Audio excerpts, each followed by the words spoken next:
A very good day to you. Welcome to Herman Manyora's YouTube channel. It's a fine week inching closer to the end of April. My name is Jege. Welcome on board. This is our usual political conversations that are simple, truthful, unbiased, Prof putting them across in a hard-hitting way. How are you doing, sir? Wonderful. How have you been?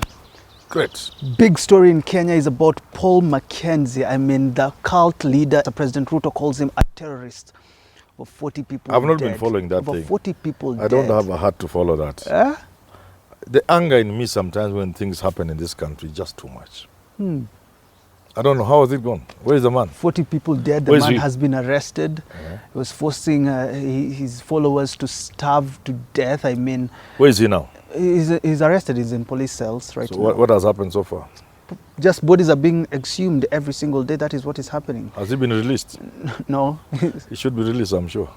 They will release him. This is your country. When we opened the door and told the judiciary, through the constitutional amendment, because of our past, that nothing is unbailable, even murder, I think our judiciary didn't seem to understand what we were doing. And therefore, you see a man like that has been released. You remember the other serial killer? Onyancha. Yeah. I think he's even a free man. Yes, he's a free man. So our judiciary, there it is. I love this country and I love the judiciary. I love the men and women there. Some of them are my personal friends. But I'm telling them they are the weakest link in the fight against impunity, against corruption, against bad governance, against many of the things we are trying to fight in this country. The judiciary is a missing link. The president has got... Look at this. And this, look, this is not the only thing. There are many similar things. Only they are going unnoticed because of the scale. But there are people, I don't want to name them, who have made people sell their properties, abandon their families. All in the name of religion. There was the famous Esther Murunga, you remember, with the fingers due of whatever. Yeah. And whatever followed her, wherever she went to Australia, I think she's back and she's trying to pick her pieces. There is a big profit in this country. People are selling all manner of property. So this is a big problem. When Ida mentioned it, whoa. That's where I wanted to go with... People descended on her. With regulating these churches, regulating these religious communities. People just descended on her. But now they can see there's need for some form of regulation. And some of these churches should also be taxed. Yeah. I know they will not like it. No. We should go there. Yeah, because they are making money. Most of these churches are just out there to make money. Everyone of us knows. So if you are making money, nobody will stop you from making money so long as you do not cross a certain line like this Mackenzie guy and the others I don't want to mention. But once you are making the sort of money I'm hearing people are making, should pay taxes. Hundreds of millions in some churches. There's a church here which makes 1.5 billion last year. 2021, 2022. Here in Kenya. 1.5 billion. They should be taxed. We need to give to Caesar, to Ruto what belongs to Ruto. I know people are going to quote this. Manyora says churches should be taxed. Say it. Write about it. Talk about it. It's true. How bad? We need to regulate our churches, number one, to save ourselves from this kind of thing. The world is laughing at us now. How can this happen in the 21st century? So we need to regulate the churches. But when we are coming up with the regulation, they should not be draconian. The ones I saw somewhere, was it Rwanda or where? And the requirements, some of which were just impossible. Degrees doing what. Let the church be part of the process of establishing the protocol for regulation. Let churches be part of it. Let religious organizations, Muslims and Hindu, all of them, let them be organized and be part of the process of bringing sanity into our religious circles. At least now I think... And then let us also agree, if churches make the sort of money churches are making, they should be taxed. Go back to President William Ruto. Because you see, you may not want to tax the Catholic Church, for example. Just look at the social service, community service. Just look at the Catholic schools in this country. Look at mission hospitals in this country. Why would you want to tax them? Absolutely no. There will be no reason. There will be no justification. So there needs to be a board. Even churches like PCA, for example. There are PCA schools, Tumwea. They are hospitals. To look at some of these churches that are not participating. And yeah, but these others who are just almost just businesses, they should be taxed. Are we in a situation? We must create a clear line between a church that is ministry oriented and a church that is clearly out to make money. Since we don't want to stop you from making money, is your enterprise, we will tax you. But when it comes to this spirituality kind of conversations and regulations, it's very difficult to tell which church is making money, which one how is it difficult? How is it difficult? For some would say, what is difficult? I mentioned hope. Catholic Church. They are engaged in community service. We know Catholic hospitals, don't we? PCA hospitals, we know. SCK, don't we know?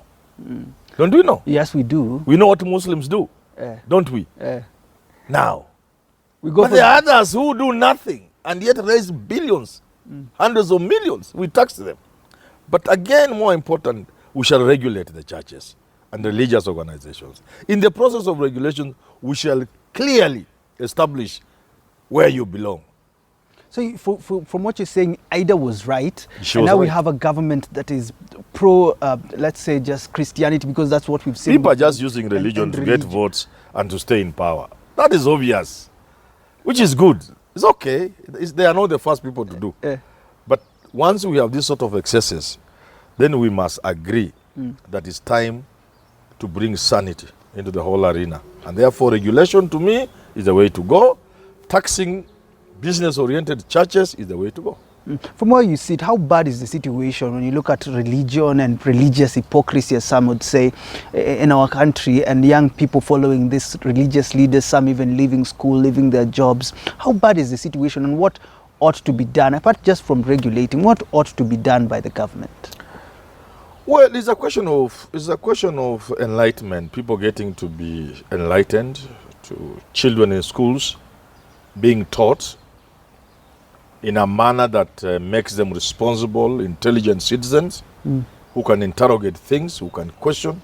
The problem with our education system, it does not train thinking. In fact, we punish questioning. Jump, you ask how high, not why. So we need to have the sort of education that when teachers tell children jump, they ask why. But is that what teachers would say would lead to truancy? Maybe. No. We need to, now, when you know about a society of people who don't think, who don't question, then you see the things that are happening. A thinking society can do that. A questioning society can do the sort of things we do in this country. And this is just an example. There are worse examples. You get? Now, our politicians, for example, are just misusing people, lying to them, entrenching poverty. And so really we need to have a population of people who can think. For someone, question someone would ask you, Prof, why did it take this long? Because these cases were started to be reported back in 2017 in Kilifi.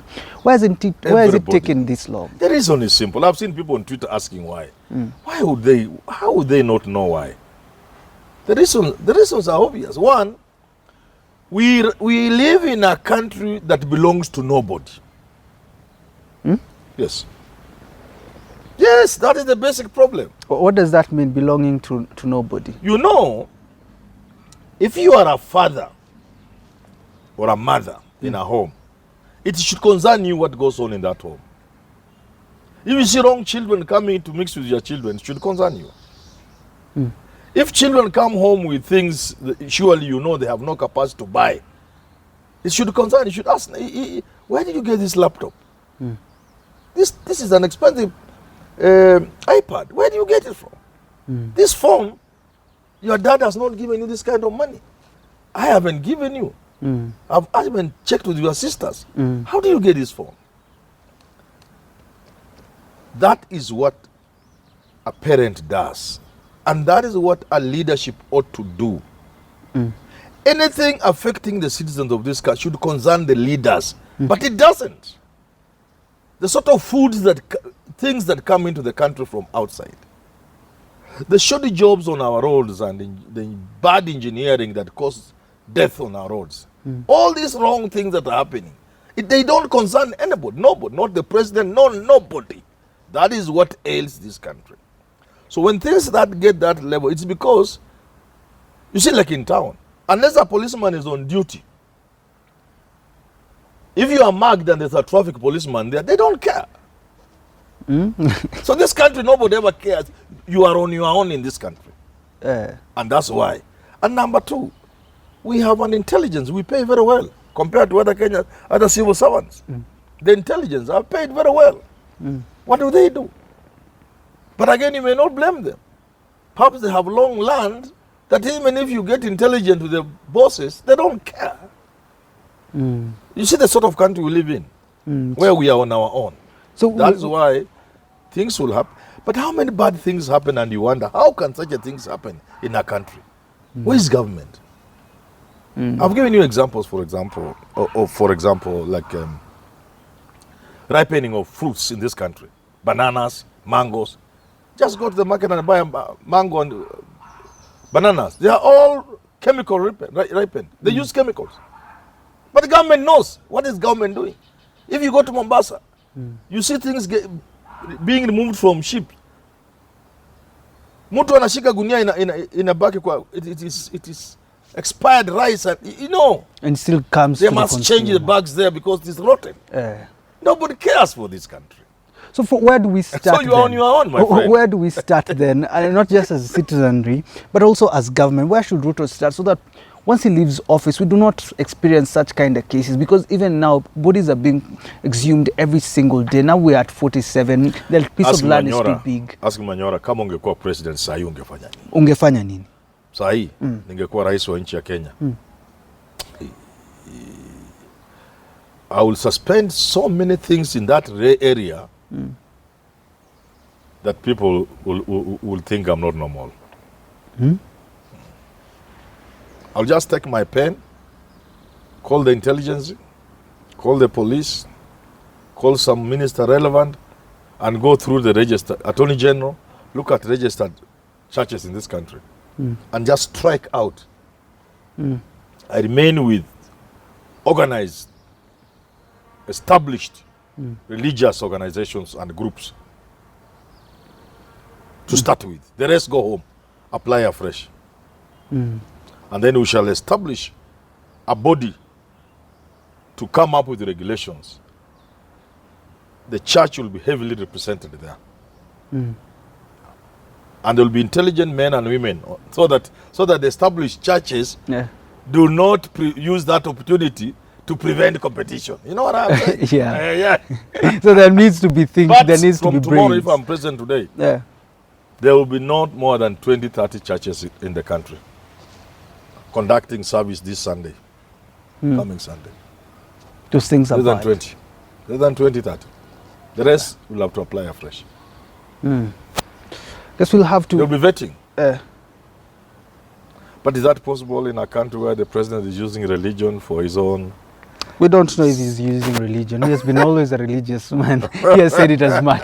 Thank you so much for tuning in to a political conversation. We hope to see what will happen. This has been actually more of a religious conversation. We hope to see what will happen in the near future so that we don't get back to where we are now. Until we do talk again, have yourself a lovely rest of your day.